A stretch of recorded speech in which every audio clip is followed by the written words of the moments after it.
BA, BCom, BSc, MA, MCom करें विश्व की सबसे बड़ी यूनिवर्सिटी इग्नू से। सॉल्व असाइनमेंट्स और गाइड बुक्स प्राप्त करें। संपर्क करें Mahakal computers, DAV PG college के पास, पंच मंदिरा मोड़ से दाहिने, सिवान। मजबूत घर चाहिए तो अच्छे सीमेंट के साथ अच्छा सरिया भी लगाइए, तभी तो ऐसा घर बनेगा जो पीढ़ियां बरते। तो कौन सा TMT लगाएं? अरे एक ही तो है, भारत का सबसे भरोसेमंद Saluja gold TMT bars. Extra strong, higher earthquake resistance, flexible, better bonding with cement और सालों का भरोसा। निर्माण में मजबूती चाहिए तो अच्छे सीमेंट के साथ लगाइए सिर्फ सलूजा गोल्ड TMT। अब सही पकड़े हो कॉन्ट्रैक्टर बाबू। सलूजा गोल्ड TMT बार, मजबूती सब कुछ है। किसान की बेटी बनी DSP, बच्चों को पढ़ाकर की तैयारी, संघर्षों में रहकर बनी DSP। सीवान में एक किसान की बेटी ने DSP बनकर सीवान जिले का नाम रोशन कर दिया है। सीवान जिला के नौतन प्रखंड स्थित सिरसिया गांव के निवासी किसान भूपेंद्र राय की बेटी प्रीति कुमारी ने DSP बनकर सीवान का नाम और अपने पिता का नाम रोशन किया है। सबसे बड़ी बात कि दामोदर राजकीय मध्य विद्यालय नारायणपुर से प्रीति कुमारी ने पढ़ाई की और पढ़ाई पूरी करने के बाद इस स्कूल में बच्चों को पढ़ाते हुए BPSC की परीक्षा दी और 14वें रैंक लाकर DSP बन गई। मध्यम वर्गीय और किसान परिवार से आने वाली प्रीति कुमारी के DSP बनने के बाद स्कूल में और गांव में खुशी का माहौल है। माला पहनाकर उन्हें बधाई दी जा रही है। प्रीति कुमारी ने मीडिया से बातचीत के क्रम में बताया कि वो सबसे पहले माता पिता को धन्यवाद देती हैं, जिन्होंने उन्हें जन्म दिया, अच्छे संस्कार दिए और पढ़ाई के लिए हमेशा प्रेरित किया। गांव से ही प्राथमिक और उच्च विद्यालय की पढ़ाई की। उन्होंने कहा कि जो भी छात्र DSP बनना चाहते हैं, उनको मेरा ये संदेश है कि अगर उनके मन में चाहत है इस प्रोफेशन में आने के लिए तो संसाधन की जरूरत नहीं है, अपनी आर्थिक स्थिति को कोसने की जरूरत नहीं है, बल्कि उन्हें निरंतर मेहनत करनी होगी। अब ये परीक्षा घर से भी संभव है। प्रीति ने बताया कि वो घर पर रहकर पढ़ाई करती थी, क्योंकि वो विद्यालय में बच्चों को पढ़ाने का भी काम करती थी, जिसके कारण कहीं जाने का समय नहीं मिल पाया और वो घर पर ही ऑनलाइन सोर्सेज के माध्यम से पढ़ाई करती थी। आज वो DSP बनकर काफी खुश है।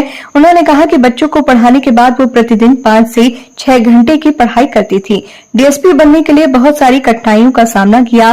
कभी कभी प्रीमेंस तक नहीं पहुंच पाए तो कभी प्रीमेंस हो जाता था तो इंटरव्यू तक नहीं पहुंच पाए थे। असफल होने के बाद फिर से स्टार्ट कर तैयारी करनी पड़ती थी। ये सभी परेशानियां होती थी, लेकिन आज निरंतर मेहनत के बाद ये मुकाम हासिल हुआ है। सबसे पहला क्वेश्चन मैम कि आप DSP बनी, आपको कैसा लग रहा है? बहुत अच्छा लग रहा है, बता नहीं सकते। इसके पीछे का श्रेय आप किसको देना चाहते हैं?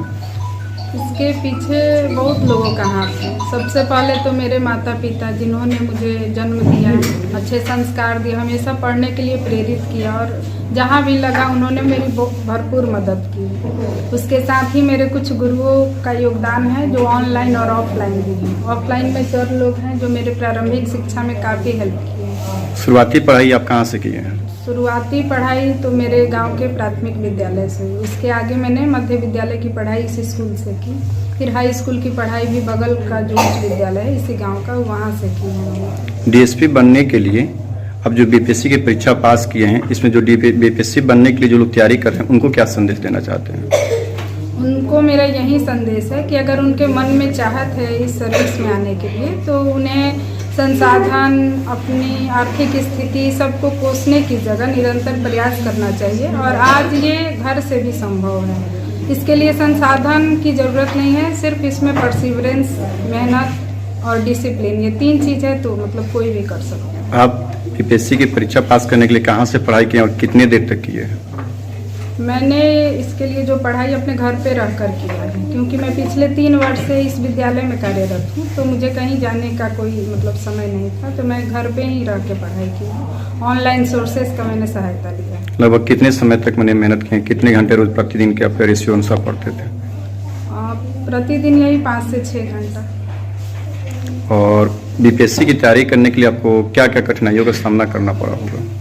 बहुत सारी कठिनाइयाँ मेरे सामने आई, जैसे कई बार प्रीलिम्स नहीं पास करना, फिर मेंस तक पहुंचना, इंटरव्यू तक जाना, वहां से फिर मतलब असफल होकर फिर प्रारंभिक रूप से तैयारी करना, फॉर्म डालना, ये सब परेशानियों को झेलने के बाद भी मतलब अडिग रहना, ये इसकी जरूरत। DSP बनने के बाद इस गाँव के और इस विद्यालय के लोगों के द्वारा क्या शिक्षा देना चाहते हैं? मेरा सबसे यही है कि अगर इस सर्विस में आना है या इस तरह की परीक्षा की तैयारी करनी है तो उन्हें मतलब लगन उनके अंदर होनी चाहिए, जुनून और मेहनत करने की क्षमता, तो वो कर सकते हैं और करना चाहिए। हमारे समाज में इसे कहा जाता है कि कुछ लोग देहात में रहकर किसी चीज़ की तैयारी नहीं कर सकते, इसके बारे में आप क्या कहना चाहते हैं? ये पहले की बातें थी सर, क्योंकि कोचिंग सीमित शहरों में हुआ करती थी तो लोग मतलब जो उसको अफोर्ड करते थे जाके पढ़ते थे वहीं कर पाते थे। पर आज दुनिया काफ़ी ओपन है, हर कुछ नेट पे अवेलेबल है जो हम घर बैठे अपने घर से अवेल करके पढ़ाई कर सकते हैं। अंतिम क्वेश्चन आपका यह है कि डीएसपी बनने के बाद विद्यालय में कुछ ऐसी भी कमियां होगी जो आप देखे होंगे, तो क्या क्या आप इन कमियों को बता सकते हैं, उसको सुधार कैसे किया जाए? सर विद्यालय में तो बहुत कुछ सुधार हो रहा है, निरंतर नई नई चीज़ें आ रही हैं, उसको अच्छे से इम्प्लीमेंट किया जाए और बच्चे उसमें सहयोग करें, टीचर सब लोग सहयोग करें तो सर सब कुछ ठीक है। आपका नाम? मेरा नाम प्रीति कुमारी। पिताजी का नाम? मेरे श्री भूपेंद्र राय। क्या करते हो? किसान है सर। और कितने भाई बहन हैं आप? हम लोग 5 बहन 1 भाई। और उसमें आपका स्थान? तीसरा है मेरा।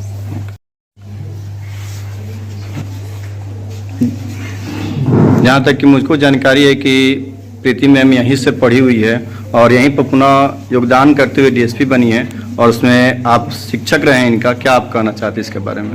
कहना है कि देखिए हम इसकी क्लास 6 से प्राइमरी शिक्षा इनकी अपने गांव पर हुई, लेकिन मिडिल स्कूल में हमारे यहाँ आई। शुरू से ही मेधावी थी, पढ़ने में अच्छी थी। हमने इनको पढ़ाया है वर्ग 8 तक। 9वीं की पढ़ाई के लिए बगल में दामोदर उच्च विद्यालय नारायणपुर में गई। माध्यमिक शिक्षा इनकी दामोदर राजकीय मध्य विद्यालय हमारे यहाँ हुई। यहाँ से पढ़ने के बाद ये चली गई आगे अपनी पढ़ाई के लिए। पढ़ाई के साथ साथ इन्होंने काफ़ी संघर्ष किया, कई जगह प्रयास किया, अंततः इनकी मेहनत लाई और यह शिक्षक के सरकारी शिक्षक के रूप में इनका चयन हुआ। योगदान संयोग की बात है कि जिस विद्यालय से पढ़ी हैं उनका योगदान भी इसी विद्यालय में मिला और यहाँ आई तो उस समय मैं यहाँ प्रधान शिक्षक के पद पर कार्यरत था। मैंने ही इनका योगदान कराया इस विद्यालय में और तब से ये हमारे यहाँ शिक्षिका थी। कई बार मैंने इनको डांटा भी है, कई बार इनको कई बात कहा भी है कि लेकिन आप मेहनत से मत हारिए, प्रयास कीजिए। कभी प्री निकलता था, कभी मेंस नहीं, कभी मेंस निकलता था तो इंटरव्यू में छट जाती थी, लेकिन हमने कहा हिम्मत मत हारिए, लगन रखिए। अगर आप मेहनत करती हैं तो सफलता मिलेगी और उसी मेहनत का परिणाम है ये सफलता इनको मिली है।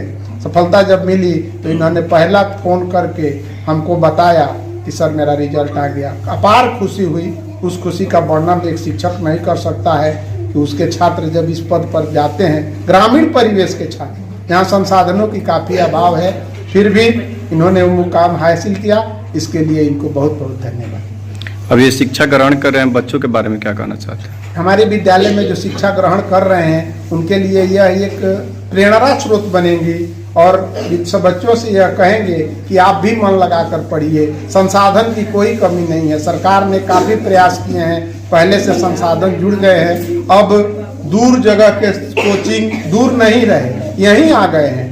आप कंप्यूटर के द्वारा, मोबाइल के द्वारा यहाँ प्रयास करेंगे। देख रहे हैं कि विद्यालयों में स्मार्ट क्लासेस लगे हुए हैं। स्मार्ट क्लासेस के द्वारा आप स्मार्ट पढ़ाई करें, स्मार्ट तैयारी करें और यह युग आ गया है, तेज युग है। आप तेजी से पढ़ें, तेज रहें ताकि आपका भी जीवन उज्जवल हो और आप विभिन्न परीक्षाओं में आपका चयन हो, जिससे कि मेरा भी नाम रोशन हो। एक गुरु होने के नाते यही संदेश मिला।